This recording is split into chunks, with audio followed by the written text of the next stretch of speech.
Tēnā tātou katoa, ngā mihi mahana kia koutou, I tēnei mahi o te rānei. No tētai tōkara ahau, kei tāmaki makaurau au e noho ana. He tauira au no o tākou whakaihu waka, he kaiako au I te wānanga au nui o tāmaki makaurau. Ko Jenni Tupu ahau, tōku ingo. Nō reira, tēnā koutou, tēnā tātou katoa. Greetings to you all and a very warm welcome to you. Thank you for listening to my short story. I'm from Aotearoa, New Zealand, and I'm from tribes in the northern part of the country, and I live and work in Auckland. I'm a doctoral student with the University of Otago and a lecturer with Auckland University of Technology, or AUT. My name is Jenni Tupu, and I extend warm greetings to you all.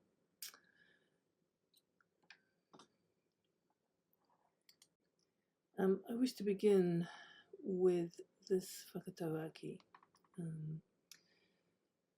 Ukaipo. Kua hoki mai nei ki te ukaipo. Return to your spiritual and physical nourishment. This whakatauaki, or this proverb, uses the noun ukaipo that depicts the source of sustenance, where for a child they begin life with their mama, with their mum, as their first source of care, sustenance and well-being. The literal translation of the word ukaipo refers to being fed, ukai, by the breast, u, and at night, po. But it evokes layers of physical, spiritual, and emotional connections with the important relationship between mama and pepe, between mother and baby. I believe that our focus must be to ensure that our mokopuna, our children, our grandchildren, have a positive and culturally strong upbringing with a start to life that begins with the connection to ukaipo, to our source, a connection that achieves mauri ora, or well-being, for all and a positive future for our mokopuna. So this research considers the identity journeys of some of the many Māori who were adopted by strangers during the closed adoption period, 1955 to 1985 in Aotearoa, New Zealand, disconnected from whakapapa or from genealogy and without ukaipo. Many of these stories are about the quests of Māori adoptees who have strived or are still striving in their search for self and an identity, purpose and standing, particularly as a Māori person, having not necessarily been raised with a cultural connection to whakapapa. I speak as a Māori adoptee, where our identity as Māori is sought and is seen as a key to a wholeness of spirit and well-being, which should have begun with our first source of sustenance in ukaipo and continues on in life with our ability to always return to our source, our beginning, our place. To have been raised connected to whakapapa and under the care and protection of our own whānau or family.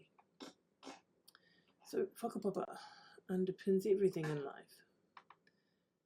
Yet being Māori without access to a cultural identity or whakapapa, having not known our tupuna, our ancestors, our language, our culture, or our histories, highlights the yearning need we have for these connections and for our generations, for our next generations to flourish by building strength and love and ensuring they have ukaipo. You know, we're continuously reminded in this day and age about the statistics that constantly place our whānau, our people, as being less advantaged across all socioeconomic indicators today. The media reminds us of these inequities and disparities that see our whānau often just trying to survive, but without a strong whānau or family structure or connection to land or whenua. For many of our adopted whānau, due to the state-imposed dispossession and violence that shattered our childhoods, we are often troubled and have struggled to find the way forward and to heal and form a strong identity for ourselves, let alone our tamariki and mokopuna, our children, our descendants. So, mokopuna For me, at the end of the day, life is all about mokopuna, for us to help our rangatahi, our youth, to flourish with a strong Māori identity, to be proud to be Māori, which sadly is often missing. To do this, we need to find a positive method of engagement with the reconnection of whānau Māori and the building of new and strong whānau relationships to make and retain these ties to whānau and whakapapa, to family and genealogy. This is highlighted in the difficulties faced with reconnection or reunions of adoptees with their Māori culture and iwi or tribes.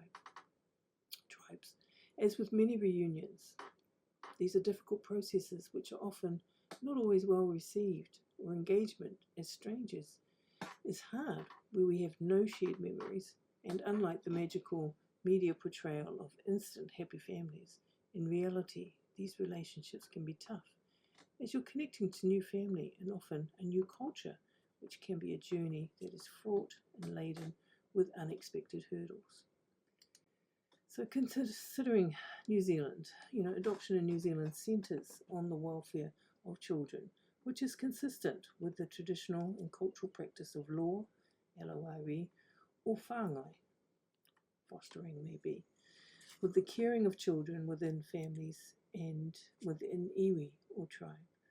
Adoption and whāngai are very different practices, where the adoption law, LAW, focuses on succession and legal rights to the raising of a child, whereas whāngai, on the other hand, is a cultural practice that isn't legal in law, LAW, but is in LORE culturally. It's practiced by whānau families, often without any rights under the legal systems of New Zealand. There is a need to create positive change to the social landscape and a change in how adoptions are practiced in the placement and care of mokopuna. The missing link continues to be the lack of and the need to embed a stronger understanding of what it means to be Māori and to restore mana to our whānau by including them in the decisions about the care of our mokopuna.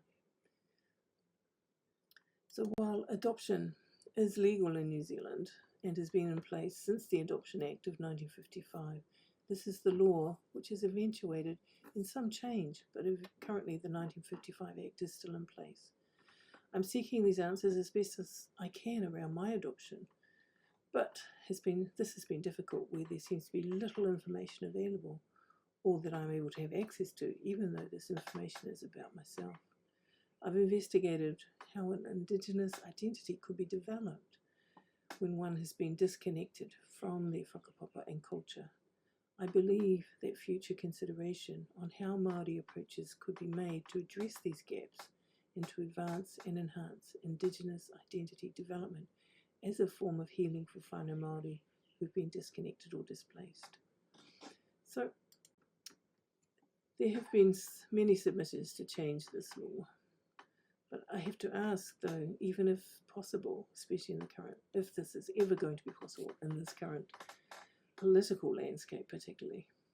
This is despite the strong voices heard through the work most recently made with the adoption law reform in 2022, in which we are reminded of the political practice of launching inquiries as political gain, but no action occurring following the publishing of such recommendations for adoption law reform.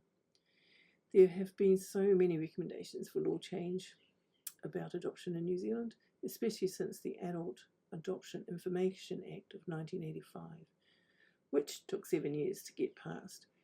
There have been subsequent review committees and select committees from 1979 and every other year since then, until 2015, some 60 years after the passing of the Adoption Act 1955, where the New Zealand Law Society submitted a shadow report to the United Nations Committee highlighting various areas of New Zealand law, including adoption, that do not comply with the United Nations Committee for the Rights of the Child,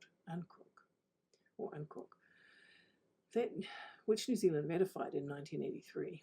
They described it as being overdue for reform, and that our process of adoption fails to consider the cultural and ethnic background of a child who is deprived of information about themselves. In 2017, a petition was sent to Parliament, and finally then a commitment was made to the report from the Ministry of Justice called Modernising Adoption Law under the 2022 Adoption Law Reform Work. But since its publication in November 22, guess what? No further action has been made. Subsequently, or in the meantime, the Royal Commission inquiry into historical abuse in state care and faith-based institutions was launched in 2018, where its terms of reference defined the inclusion of child welfare and youth justice placements to include adoption placements. Quarterly reports published since the inquiry have included mention of the many cases of adoption that were abusive and were abusive in many ways, including cultural abuse, with the denial of culture for many adoptees. The final report of the Royal Commission inquiry, some 16 volumes, was tabled in Parliament in August this year and included 138 recommendations for change to the care of children in child welfare in New Zealand. We can only be hopeful that this change will eventuate from the Royal Commission, which is the highest form of inquiry and the largest Royal Commission inquiry ever held in New Zealand. But will this be enough to make effective change to the practice of adoption and for adoptees to heal where their adoption was abusive? So for me, it's all about mokopuna. In investigating and hearing some of the stories of fellow Māori adoptees, I've also included hearing the stories of some of their adult children, where these Māori adoptees have given their displacement, if you like, or their children have inherited their displacement, as you know, they were affected by the act of adoption that their parents endured. The act impacted many New Zealand families, and it is believed that a third of our nation are connected to or are affected by an adoption in some way. It could be a family member, it could be a teacher, it could be a neighbour. A third of our nation. Adoption has become an intergenerational act of trauma that is ongoing. It did not stop when the adoption was formalised. Rather, our mokopuna inherit the adoption and the disconnections that come with this practice. These are my 5 mokopuna, who all live with me and who are my whāngai also. They are multicultural and have from my side, according to the DNA, ancestry as Māori, Samoan, Tongan, Hawaiian, Scandinavian and European descent. So how do I connect them to their whakapapa and help them to form and stand strong in their identity when this information has been hidden away from me? It has led me on a lifelong and never-ending search for self, for my race, for my identity, and the many hurdles and barriers faced in navigating this space. Ideally, hei a popo, tomorrow, our people have mana, respect and integrity restored, mana to decide about the care of our children and a return of that authority that our ancestors formerly held in care and protection of our mokopuna, that our whānau gain standing, as it is hard in this world when our whānau are suffering. Kia ora, thank you for listening. That's my short story, and in closing, as I said, it's all about mokopuna and ensuring their connection to ukai-pō. All that we do in life is about mokopuna. They are the heart of our whānau. This is Jordan, my great-grandson, who's the biggest distraction from PhD writing. Nō reira, tēnā koutou, tēnā koutou, tēnā tātou katoa.